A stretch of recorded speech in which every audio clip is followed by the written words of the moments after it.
Y ahora el editorial con Glatzer Tuesta.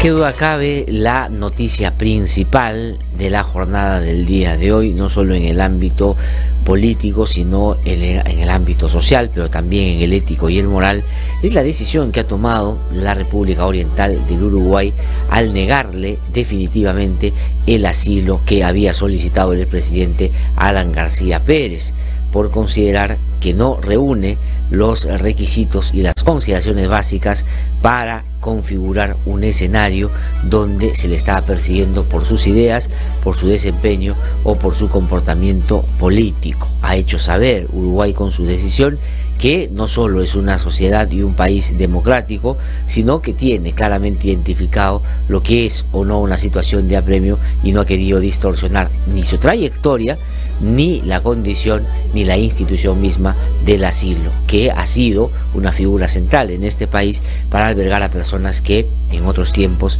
sí habían sido perseguidas por disentir, por no estar de acuerdo con lo que pasaba en sus países o simplemente porque tenían ideas que no eran acordes con lo que mayoritariamente se trataba de promover en alguno de ellos. Ha hecho muy bien Uruguay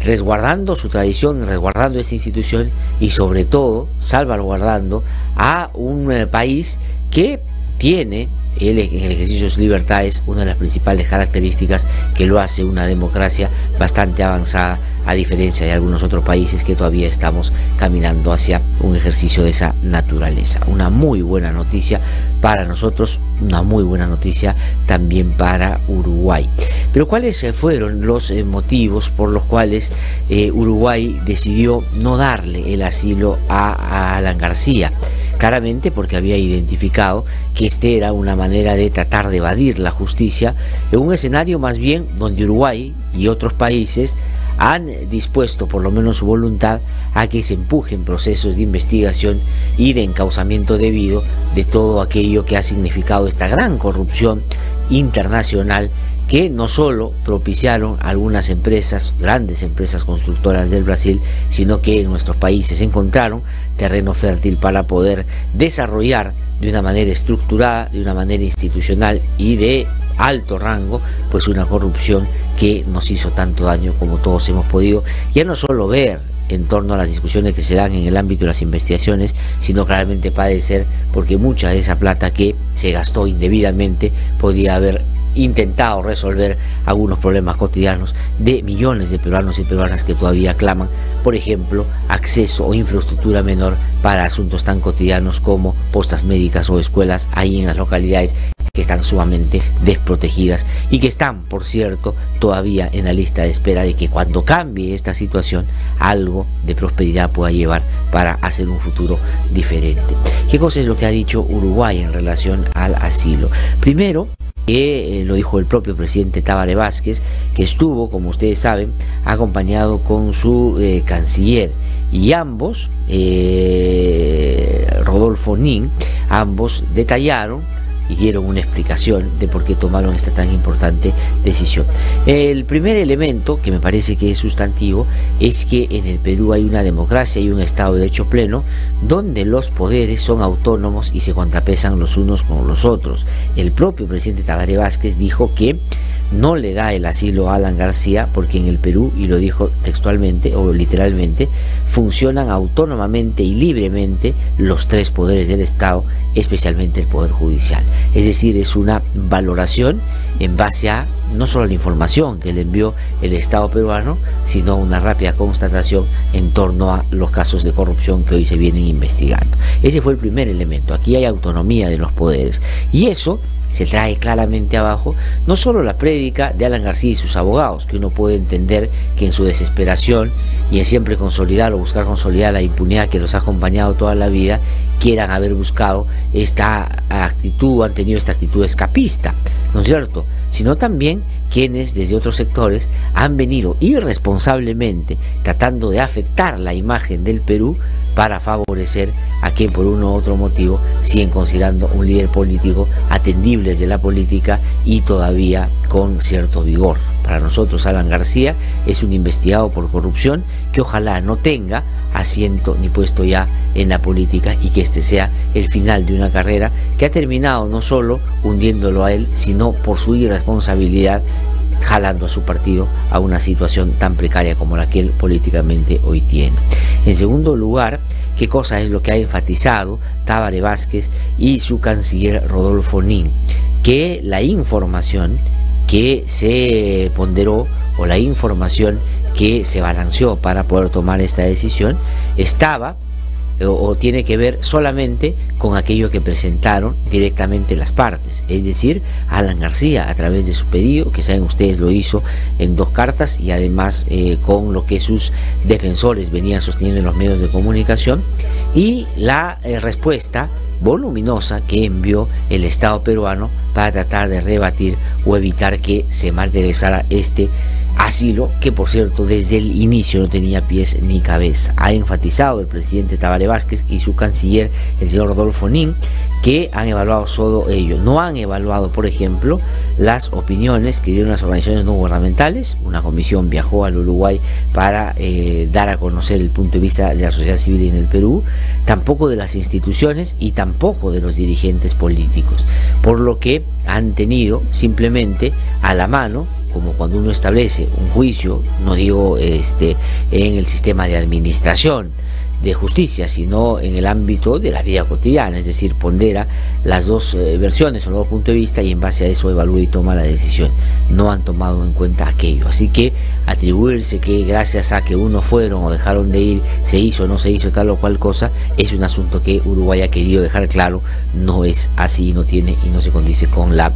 verdad. Y otro hecho que me parece significativo es que, y me parece el más importante, que investigar no es perseguir. El canciller uruguayo, digamos, citó además un libro que se llama El Derecho sobre Asilo Diplomático, de un jurista llamado Manuel Viera, y leyó un párrafo que decía lo siguiente: constituye uno de los factores fundamentales para la protección de las vidas humanas, cuya única culpa es la de clamar por la libertad de sus creencias filosóficas, políticas o religiosas. Y ahí dijo que los graves peligros que puede causar el mal uso del asilo para impedir el accionar de la justicia, proclamando así la impunidad. Por tanto, dice que ese fue un criterio sustantivo para no darle el asilo, porque habida cuenta y tomando a consideración los argumentos que esgrimía Alan García y la respuesta del Estado, no constituye persecución alguna lo que alegaba el señor Alan García. Entonces Uruguay ha estado impecable. Los amiguismos, las cercanías que pudo haber imaginado Alan García iban a servirle para el fin que él estaba persiguiendo no han sido suficientes, y tenía razón la vicepresidenta cuando dijo no basta una cercanía o una amistad para que el Uruguay tome una decisión, y ha tomado una de acuerdo a la ley, de acuerdo a la propia convención y al Tratado de Caracas, que excluye a determinados personajes al estar vinculados a investigaciones o procesos de corrupción o de delitos comunes para beneficiarse de una figura, una institución tan importante como el asilo. Nuestro saludo, nuestro agradecimiento y nuestro reconocimiento a Uruguay por el impecable desarrollo de su razonamiento y de su decisión, que está desde nuestro punto de vista debidamente fundamentado. Pero para que podamos escuchar de boca del propio presidente Tabaré Vázquez, vamos a poner un extracto de lo que ayer fue su presentación ante la prensa, anunciando la negativa al asilo, es decir, el rechazo a la pretensión de impunidad de Alan García al tratar de escapar de la justicia peruana. Vamos a escuchar lo que dijo el presidente uruguayo Tabaré Vázquez. En pocas palabras, no hemos concedido el pedido de asilo, entre otras causas por los elementos jurídicos mencionados y también porque en Perú funcionan autónomamente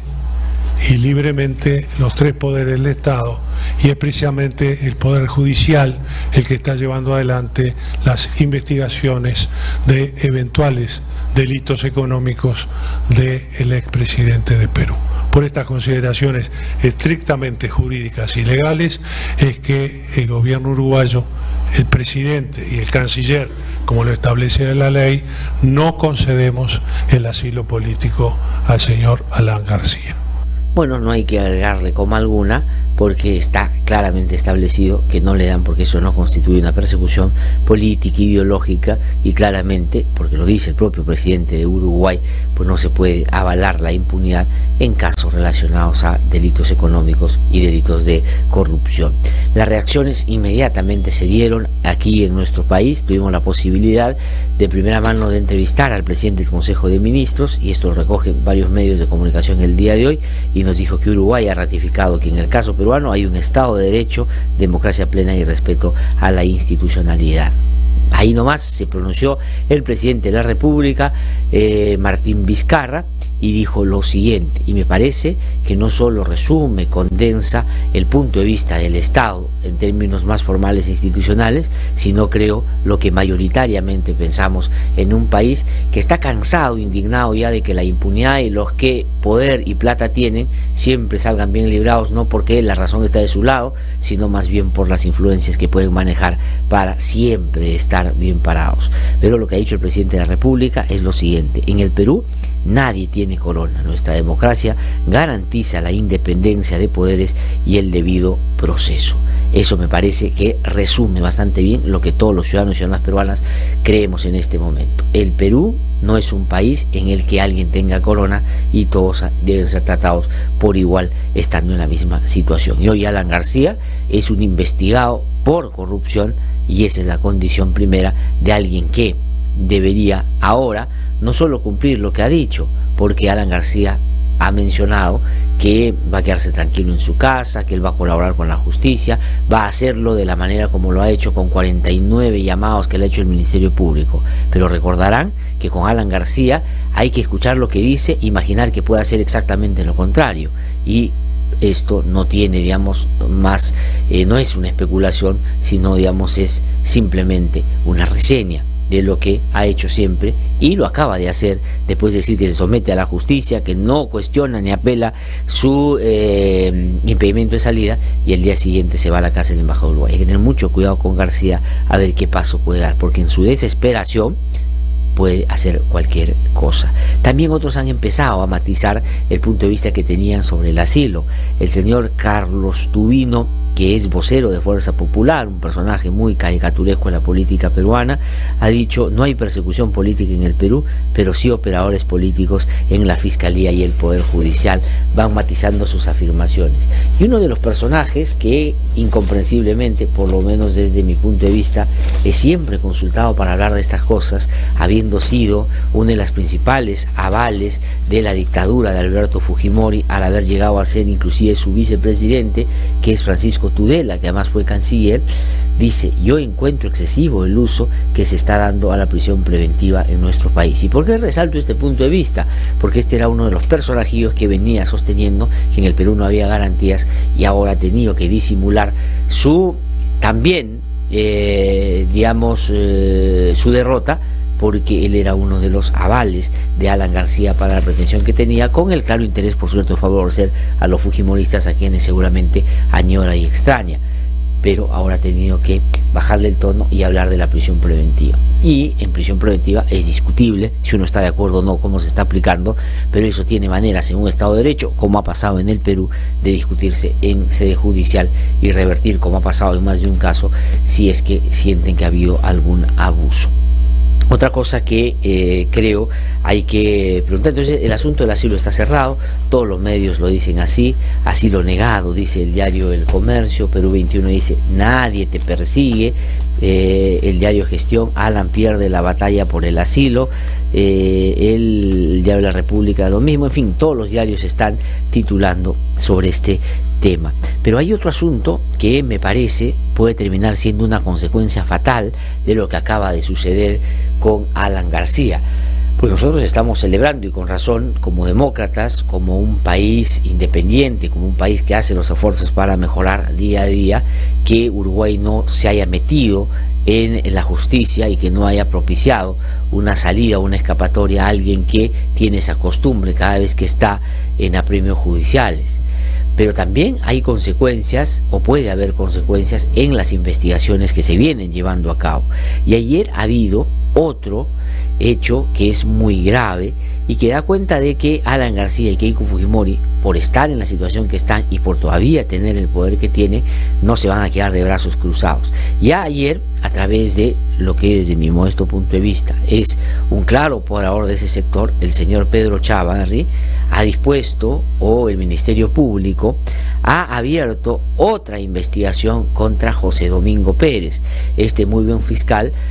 que tiene más de 70% de aprobación y que la gente cree, en su mayoría, casi un 70% también, de que está actuando de manera objetiva y que no lo está haciendo por algún otro tipo de consideración, sino por tener la evidencia de su lado. Han resaltado la gente las virtudes de este buen fiscal y del juez Richard Concepción Carhuancho también. Y justamente por eso van a tratar de liquidarlo dentro de poco, y en esa tarea el señor Chávarri tiene el principal encargo. Y ayer hay una fiscal que se llama Rosario Velázquez Sánchez, que no tengo la menor duda, sintonizada con el fiscal de la Nación, bajo la idea de que se va a quedar todo el tiempo, todo lo que dure o lo que está previsto dure su mandato, y que no quiere pelearse con el jefe, pues ha terminado abriéndole una investigación. ¿Y por qué a José Domingo Pérez? Porque dice que él filtró porque no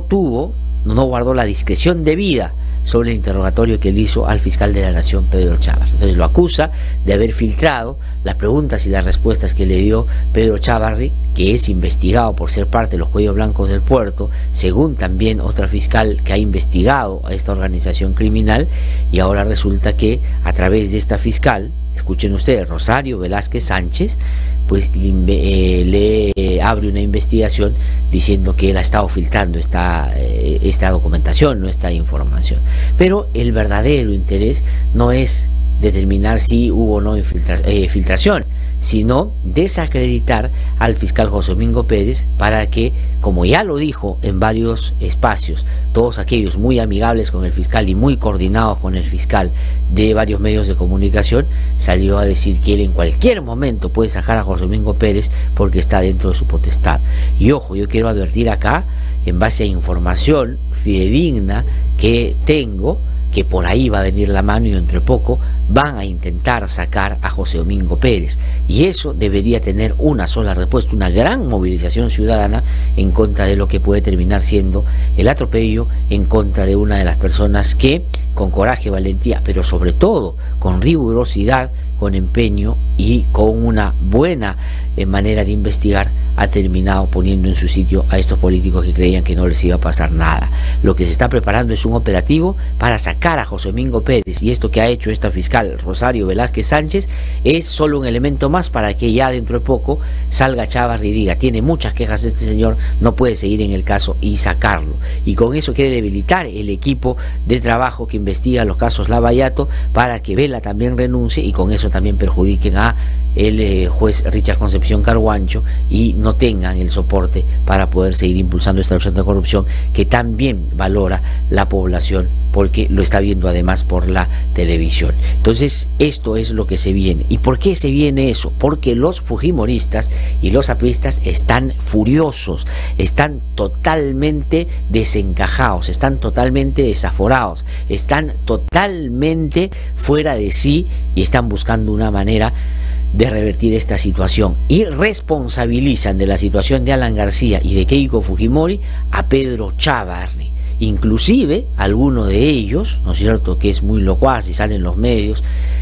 con disparatadas argumentaciones, ha llamado telemeque al propio fiscal de la Nación, diciendo que ellos le han dado el soporte político para que no lo saquen de su cargo, y él no ha dado nada significativo a cambio para merecer esa condición. Y le han hecho una amenaza que si no saca a José Domingo Pérez en los próximos días, van a priorizar su caso en la subcomisión de acusaciones constitucionales para que lo lleguen al pleno y lo van a sacar del Ministerio Público. Eso se lo han hecho saber de varias maneras para que inmediatamente tome las medidas. Han dicho que no importa que arda Troya, no importa que la gente salga a marchar en contra de Chávarri, pero la prueba que le han pedido para mantenerlo en el cargo es que saque a José Domingo Pérez, y en esa tarea parece Chávarri, ya no solo por mantenerse en el cargo porque tiene ese ánimo de tener el poder en el Ministerio Público, sino para no bajar al llano y no ser sometido como otros a investigaciones serias que pueden terminar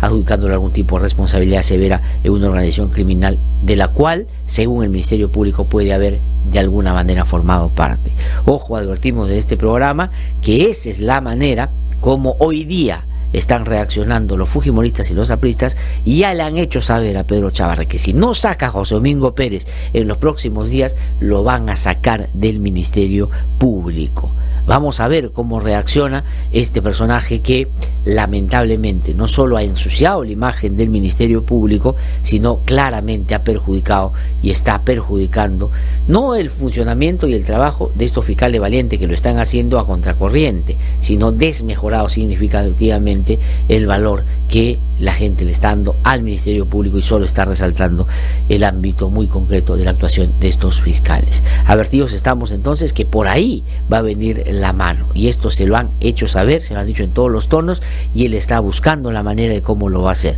Una puede ser sacar, a propósito de estas investigaciones que tiene, a José Domingo Pérez, diciendo que es inconcebible que una persona con tantos cuestionamientos pueda seguir adelante con una investigaciones tan importantes. La otra es afectar a Rafael Vela, tratando de sacarlo también de la coordinación, lo que podría terminar quitándole ese apoyo tan fundamental que desde ahí tiene José Domingo Pérez para poder desarrollar las actividades que tiene. No importa cómo, pero le han dicho que si en las próximas horas no toma esa decisión, van a ir por él, y eso a Chávarri, por cierto, no le hace sentir muy feliz. Son las 7:34 de la mañana, estamos aquí en No Hay Derecho, estamos comentando algunos otros temas que son importantes, y ojalá que ustedes, que son muy avisados en este tema, en estos temas, y que son además muy bien informados, puedan incorporar estas preocupaciones que hoy día queremos transmitir. Hoy día, si bien es cierto, hemos tenido una muy buena noticia en el ámbito democrático,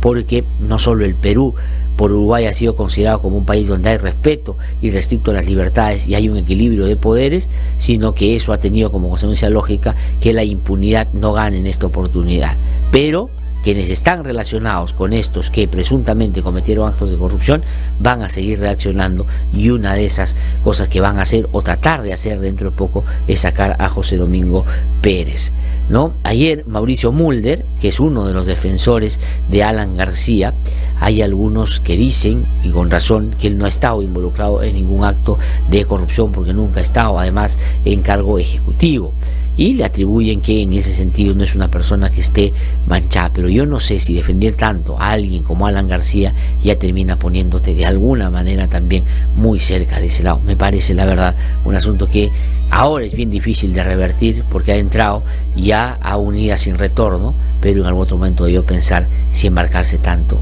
en un tren de esta naturaleza. Pero ayer dijo sobre la situación de Alan García lo siguiente, vamos a escucharlo. El presidente Alan García hasta este momento no es objeto de ninguna imputación. En los procesos preliminares que se han abierto aparece en todas como testigo, y su situación jurídica no ha variado un centímetro. Él no ha abandonado el territorio nacional ni se ha escondido. Él ha hecho todo de manera abierta, con conocimiento de la ciudadanía. Y de tal modo, él se mantiene a la expectativa de las citaciones que van a venir más adelante. Es Mauricio Mulder argumentando lo mismo que Alan García argumentó antes de meterse a la casa del embajador de Uruguay. Por lo tanto, usted escuche una aprista y piense que puede pasar exactamente lo contrario. Y él dice que está imputado, que no, que está como testigo. Sí, yo creo que todavía. Pero miren ustedes, si la argumentación de Mauricio Mulder es que está como testigo y solo tiene impedimento de salida, la pregunta es entonces ¿para qué pidió asilo? si solo estaba como testigo y solo tenía impedimento de salida? Creo que esta afirmación de Mauricio Mulder más bien termina convalidando desde ese lado lo que ha dicho Uruguay en torno a esta negativa tan saludable para la vida democrática en nuestro país, y ojalá que la justicia dentro de poco tome las medidas que corresponden con un personaje que, desde mi modesto punto de vista, tiene por lo menos una relación directa con varios de los hechos que habrá que ver en qué dimensión participó de ellas. También Mauricio Mulder ha atacado al procurador Amado Benco. Saben ustedes que el procurador Amado Benco, y esto quiero decirlo porque es bien importante, es el único procurador que entró por concurso público, por lo tanto no ha entrado de favor o por nombramiento como hacen la mayoría de procuradores. Y de hecho en el sistema de defensa pública del Estado debería haber un barrido y una gran reforma. Ayer estuvo aquí el procurador del Ministerio de Transportes y Comunicaciones, un muy buen procurador que ha salido con no solo planteamientos y recomendaciones muy importantes cómo hacer para que el arbitraje, por ejemplo, sea más transparente, sino ha revertido una tendencia a la pérdida de la que nos venía sometiendo los procuradores anteriores en este sector. Pero si uno revisa lo que pasa en todas las procuradurías de los sectores, es lamentable lo que hace. Su inacción es casi complicidad en muchos casos, y eso es un asunto que el ministro Ceballos debería corregir inmediatamente. Hay gente que está atornillada ahí hace bastante tiempo y se siente todoporosa y nadie lo puede sacar, pero él puede tomar esa medida y creo que revertir algo que tanto daño le ha hecho al Estado. Pero Amado Benco no es el caso. Él ha llegado recién a la Procuraduría por concurso público y finalmente está haciendo un trabajo que, y eso está bien, no le gusta pues a los que están siendo denunciados. Y Mauricio Mulder ha atacado de esta manera y le ha acusado de ser él el instrumento de ataque del gobierno contra Alan García. Vamos a escuchar. Sí existe todo un mecanismo y toda una maquinaria que busca desesperadamente hostigar al partido aprista, abrir procesos por todas partes. El señor Amado Benco, que es un empleado del Poder Ejecutivo, formula una denuncia 7 años después de que se ha terminado el gobierno del presidente Alan García, y claro, rápidamente el Ministerio Público inicia una nueva investigación preliminar. Eso sin duda alguna tiene una direccionalidad que viene de parte del gobierno, y en eso tenemos que ser también bastante claros. Ese tipo de denuncias que hacen los procuradores, que se acuerdan de temas 7 años después y que además no hacen ninguna imputación, simplemente piden que se investigue. Es decir, que se utilice el mecanismo de vamos a investigar a ver qué encontramos, que es inconstitucional, lo estamos viendo también dirigido por parte del gobierno. Bueno, pero eso no es verdad, porque Uruguay acaba de decir que en el Perú se respetan los poderes del Estado. El Ejecutivo puede hacer lo que quiera, el Programa puede decir lo que quiera, pero el Ministerio Público y el Poder Judicial no están controlados por ellos y toman decisiones de acuerdo a su saber y entender. Entonces, los que están desesperados más bien son ellos. ¿Y cómo es que después de 7 años se investiga? Sí, pues, porque después de 7 años, miren, si hasta ahora nos hemos enterado que el tren eléctrico, en la época del primer gobierno de García, estaba en el marco de una investigación y un caso que llevó Hugo Sibina, y ahí hay elementos sustantivos para que Alan García pueda haber terminado preso inclusive por esos casos, y recién nos enteramos ahora como que después de 7 años. Lo que pasa es que calculan mal, como ellos se basan en la prescripción, entonces claro, su cálculo tiene un razonamiento distinto. Pero es bien importante decir que Amado Benco está haciendo un buen trabajo, y muestra de eso es la reacción de, entre otros, Mauricio Mulder, como todos ustedes acaban de escuchar. Hoy día hay una encuesta, tengo que terminar ya mis comentarios, son las 7:30 de la mañana, que publica el diario Perú 21, y es la segunda parte de la encuesta que ayer también comentamos aquí en el programa. Yo quisiera que decirles lo siguiente. Le preguntan a quienes fueron encuestados: en el Congreso se ha presentado un proyecto de ley que propone quitar la inmunidad a los congresistas. Diga, ¿usted está de acuerdo o en desacuerdo con esta propuesta? De acuerdo, 73%. 73% cree que debe quitarse la inmunidad parlamentaria. Y también esta encuesta dice otra cosa que me parece muy importante. En su opinión, el Congreso actual debe encargarse de designar a los nuevos miembros del Tribunal Constitucional, o se debería esperar al próximo Congreso elegido el 2021 para que ellos elijan a los nuevos miembros. 55%, dentro de los cuales me incluyo yo, por supuesto, que lo tiene que elegir el próximo Congreso, porque este Congreso está tan desacreditado que cualquier resultado va a ser no con el interés genuino de que las instituciones mejoren y funcionen bien, sino de que sean la herramienta de ataque o finalmente el bastión de la impunidad que mayoritariamente en el Congreso están persiguiendo, pero que hasta ahora, por cierto, no consigue. Y también el 83% ha pedido que el desafuero de Mamani. Mamani es este personaje, Moisés Mamani, un impresentable en todo el sentido de la palabra, que está involucrado en un grave caso de tocamientos indebidos, de agresión y violencia contra una mujer. Y en el Congreso se ha pedido ya o recomendado su suspensión por 120 días. En otras circunstancias debería haberse levantado el fuero inmediatamente y que el Poder Judicial termine, como ha hecho el Ministerio Público ya, identificar lo que ha cometido, procesarlo y llevarlo a donde corresponde, porque personajes como este le hacen tanto daño a la política y a la moral pública que la verdad llevan a la indignación y al asco. Bueno, eso, tengo que ir a una pausa. Hay varios otros temas que lo vamos a ir comentando mientras hagamos nuestras entrevistas. Va a venir a visitarnos en un rato la ex candidata presidencial Verónica Mendoza de Nuevo Perú, que viene a conversar sobre varios temas. Vamos a hablar sobre el referéndum y sobre todo aquello que está relacionado con el primer punto, que es el tema de la justicia, y vamos a desarrollar también otros temas que esperamos sean de su interés. Pero antes de ello vamos a hacer, como todas las mañanas, nuestro recorrido por las regiones, que como ustedes saben es posible gracias a la Red Nacional de IDL Radio. Vamos a una pausa, regresamos en un instante. Hemos presentado el editorial con Glatzer Tuesta.